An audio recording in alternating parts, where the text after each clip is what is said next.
yes, Artsakh is Armenia. It is land of Armenians because always 80+% of the people, of the population there, have been Armenians. And today that is the case.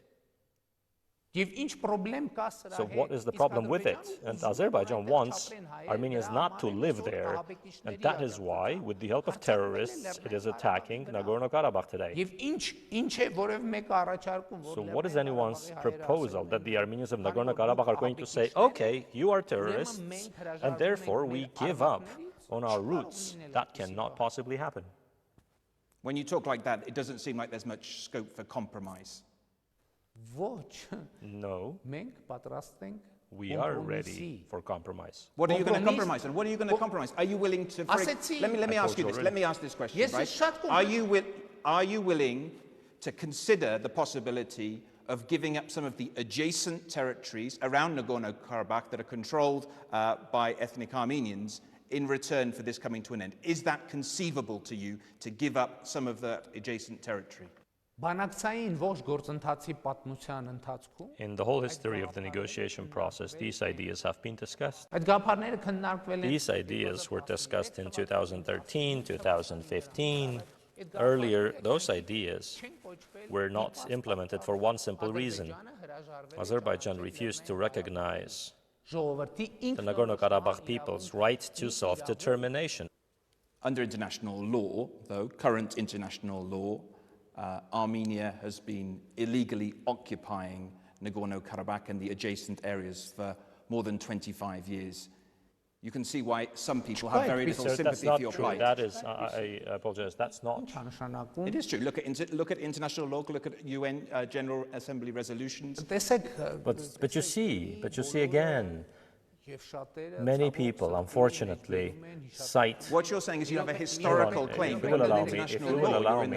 you will allow me, that is not, there is no such international law that you are citing. Everyone is citing the UN General Assembly resolutions, but very few people, unfortunately, have read them. There isn't anything in it to say that Armenia has occupied anything. That is not the case.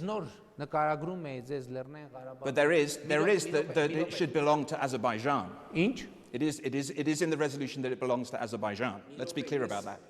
Because you say you come back from Stepanakert. It's because you have seen today that the Armenians in Nagorno-Karabakh are facing an existential threat. It is an existential threat. So the whole problem is, and if the armed forces of Azerbaijan succeed, it will mean a genocide of the Armenians of Nagorno-Karabakh.